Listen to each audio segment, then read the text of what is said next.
Hello guys, welcome to my channel. In this very short and quick video, I going to show you how to enable gadgets on your Windows 11. So guys, you have to firstly visit one website. I will give link in description at gadgetpack.net. So visit this site and click on download. Guys, once you download, double click on it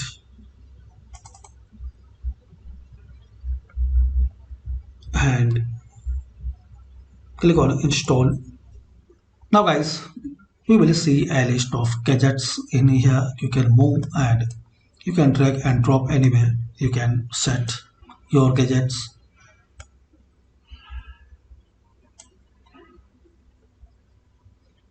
You can remove any gadgets which you not like here. And guys, if you want to add, so click on here in this corner top, this plus icon.